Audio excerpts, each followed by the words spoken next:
Dan Illman, Mike Beer, race number 8 at Churchill Downs on the first Saturday in May is the Grade 2 Pat Day Mile. It is a competitive full field. Before we get to the analysis, head on over to DRF.com. Still time to get those Kentucky Derby packages featuring PPs, betting strategies, clocker reports, and lots more. It's your one-stop Derby shop at DRF.com. Here's the field for the Pat Day Mile. This race should be a war. It should feature a fast pace up front. You've got evenly matched horses, and I guess the key for the 3 Jackie's Warrior, Mike, is turning back to one turn. It seems like he's really going to appreciate getting a shorter distance to work with here, Dan. We'll see. He was very disappointing the last time we saw him. This feels like a much better situation for him to be in, and we already know that he's fast, and we already know that he's good. I guess the one worry is that maybe he was just an early 2-year-old and he hasn't gone on at 3, although he faced tough competition going 2 turns in his last 2 races. Let's watch the Timeform US pace projector. Jackie's Warrior, we know, is a fast horse, but this race does feature a lot of speed. Noble Reflection was on a wicked pace over a wet track in the Lexington. Dreamer's Disease, when he breaks, is fast. This pace is going to be solid. Yeah, it's supposed to be fast. I mean, I guess we'll see what happens with some of those horses drawn more towards the outside, Dan. There are some fast horses out there. I'd be a little bit surprised if Jackie's Warrior wasn't trying to make the lead from his inside post. 3-2 Zone is also a quick horse, and he's stretching out off a couple of 6 furlong victories. Let's watch the ladder. March 26th at Aqueduct over wet going. Fast pace. He's right up on that fast pace at a big price, and he keeps on going under Kendrick Carmouche. He doesn't look like a 12-1 shot in this race. The buyers are going the right way. Now he gets the class test and likely facing the fastest pace of his career. Right. I mean, his last 2 races are both pretty good. They're not against horses like this or horses even remotely like this, Dan. I'm not going to knock him. He is improving at the right time. His connections are going to take a shot here. He is going to be a huge price. A horse that would benefit from a fast and contested pace is the 2 Ultimate Badger, who got that setup last time out in the Hutchison at Gulfstream Park. Let's watch that race going 3/4 of a mile over a sloppy track. Ultimate Badger swinging wide into the stretch. He's going to be rallying fastest of all to finish second. But again, this field pales in comparison from a quality standpoint to the one he's going to be facing on Saturday. And the question is, will he be able to sustain this rally going a mile? This race, of course, the Hutchison at 6 furlongs. Right. I mean, even if he does, that's the best race right there that we just saw. That's the best race this horse has ever run, Dan. Here in the 76 buyer speed figure, I mean, it doesn't even put him in the picture against a field like this. Jackie's Warrior was a wow 2-year-old in New York last year. I mean, he blew him away in the hopeful. Never gave him a chance going 7/8. Just went right to the front and heard his feet rattle. Same thing happened in the Champagne going a 1-turn mile. And there was hope after that race that he could carry his speed in the Breeders' Cup Juvenile. And that pace was very, very fast. And he got tired against Essential Quality. In the Southwest, a lot of things worked against him. Sloppy track against Essential Quality again going 2 turns. He was playing that horse's game. This is his game. Yeah, that's what I think too. I mean, it's easy enough, at least from my perspective, to give him a pass for that Southwest last time. Not only was it, another race going long, which it just doesn't seem like he really wants to do, but it was a wet track as well, which he didn't have to like, Dan. His dam, not that it's an apples to apples comparison, but his dam, won a lot of races and she never won on a wet track. She didn't like it. And it feels like this horse didn't either. He's going to get back to fast dirt here. He's cutting back in distance and he's going to use his speed in this race. If he's anything like he was as a 2-year-old, he is way the horse to beat in here. Bob Baffert has excellent numbers with equipment changes like blinkers off, blinkers on, and the Ford defunded removes the shades for this start. He's going to turn back after the Santa Anita Derby, which might have been a situation of too much too soon in only his 3rd lifetime start. I like him going shorter. I do too. I really like this horse. I think he's very interested in here. He hasn't run that fast race yet, but I really liked his maiden win off that layoff back in March. And last time in the Santa Anita Derby, I thought he ran a deceptively good race over a distance he probably doesn't want. I think the cutback really works for him, especially if they go fast in front of him. Similar situation with the 5, Prevalence, who was in a major Kentucky Derby prep in only his 3rd lifetime start. That was the Wood Memorial, and he was up close to a pretty fast pace that day, and he really wasn't embarrassed being beaten 5 lengths. Another horse getting the cutback that would really benefit him, and he could sit just off a fast pace. At 6-1 on the morning line, you could argue he's a live contender. I mean, this horse, there was a lot of rage about him after his first 2 races. Yeah, I agree with that, Dan. There was a lot of buzz about this horse. He was really impressive first time out. I wasn't quite as taken with his second win down there at Gulfstream Park, but he still won fairly easily as a heavy favorite. The cutback is supposed to help him. We'll see if he takes the step forward here. Star in My Dreams ran in the Lexington last time out, and he was close to a very fast pace over a sloppy track. He ran quite well. Let's watch the finish of the Lexington. Star in My Dreams can't go with King's Fury and Unbridled Honor, who are both going to rally from way back in this race.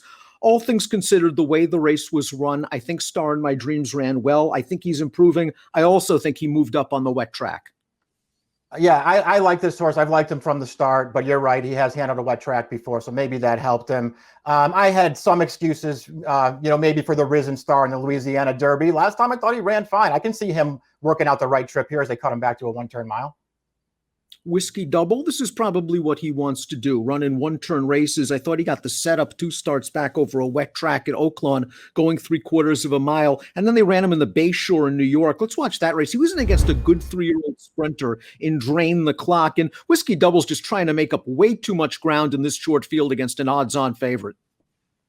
Yeah, the winner of this race was just really good. He's a really nice horse. He was cutting back in distance for this race, and he just won this race very easily. I thought all in all, Whiskey Double ran pretty well in here without a great setup, which it feels like he'll get a better setup here if he is the kind of horse who just wants to sit back and make one run. That's what he did 2 starts back.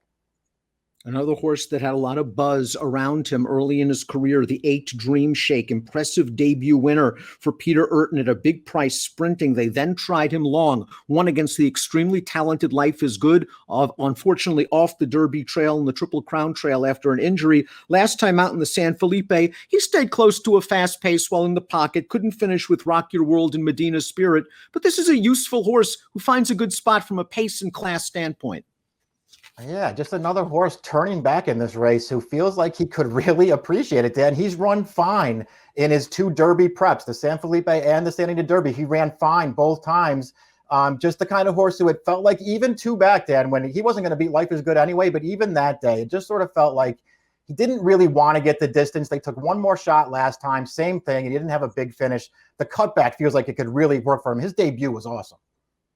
Sitting on Go's best lifetime effort came at Churchill Downs, going a 1-turn mile last year in the Grade 3 Iroquois Stakes. He worked out an inside-out closer's trip under Corey Lannery, and he paid $50. Since then, he's been running in one tough 2-turn race after another. He's a true closer. He's never lost around 1 turn. Dale Romans keeps the faith. Yeah, we'll see if it's a little too late to make this move with him, Dan. I'm surprised that they pressed on with him on the Derby Trail for as long as they did. I guess that just means that Romans and the connections really like this horse. His career debut sprinting was a really strong performance. His second career start, that Iroquois, an even stronger performance, an 84 buyer, and his second career start as a 2-year-old. And then after that, I get the Breeders' Cup. He didn't run well in the Breeders' Cup, but I get why they ran there. I felt like his Kentucky Jockey Club was actually an okay performance, but it seemed like even there, he didn't want to get the distance. I don't get anything that's happened with this horse since then. I don't know why they continued to go on in 2-turn races to try to make the Derby with him when he didn't run well in any of those races. They're finally cutting this horse back. This is what he wants. We'll see if it's too late.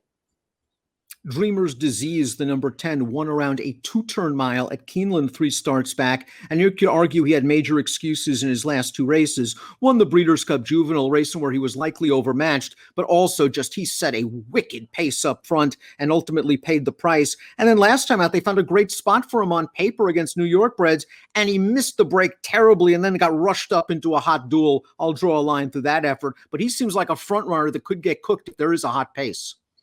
That is the real problem. You're right that he has valid excuses for his last 2 races and didn't run poorly at all under the circumstances in the Breeders' Cup. But the only time that this horse has won a race, one on turf and one on dirt, he was absolutely loose on the lead, and he can't get loose on the lead in here. Noble Reflection, the number 11, as an excuse for his Lexington. We saw him on the lead and get tired in that race. But again, it was a fast pace, his 2-turn debut, and a sloppy track. That being said, when he earned his 91 buyer speed figure 2 starts back at Oaklawn, I give him credit for winning off the layoff, but he just shook loose in that race. He did get loose, but he also settled that race very quickly, and it came back fast. I mean, to me, that just suggests that he has a pretty good amount of talent. And I think you do want to give him a pass for the last one, Dan. He had plenty of excuses in there. We'll see how good he is. We're going to find out a lot about him in here. Step up in class for Joe Frazier. Let's watch his last race at Keeneland, going 7/8 of a mile, and Joe Frazier got up close to the pace. And while this isn't exactly a KO for Joe Frazier, it is a thriller. He wins by a nose, more of a win by points decision. I think this horse has a little bit of ability, Mike. I'm not sure really where he is from a class standpoint right now. And from this outside post, it just kind of seems like his hooves are forced. They're going to have to go really, really hard with him early. He's another horse who feels like he's just in a really tough spot. And he doesn't have, quite as many things going for him as some of the other horses we've already talked about do, Dan. He's just a horse who needs to find his way into the right kind of a trip from the outside post. And then he's got to take a big step forward. Let's take a look at our top picks. So wide open, a race, the Grade 2 Pat Day Mile. Sitting on goes a horse you've always liked, Mike. I think he gets the right race flow in here. He gets a little bit of class relief, most importantly, distance relief. Yeah, I'm going to keep the faith with him for one more race here, Dan. I want closers in this race. He is a closer, and I know that he's good enough to win if he can still run a little bit. They're finally cut him back. It's what they were supposed to do. I'm going to stick with closers in this race. I'm going to stay away from the speeds and try to get horses to run late. And I think Dream Shake can work out a mid-pack trip. He's shown that tactical gear in his first 3 races, and he's also shown a good amount of promise. He just seems to fit well. But there are so many interesting horses cutting back out of major Derby preps. This race is a war, and you still got Jackie's Warrior to worry about on or near the lead. 9-4-3-8 for Mike, 8-12-4-6 for me. It's the Grade 2 Pat Day Mile on Derby Day Saturday. Good luck.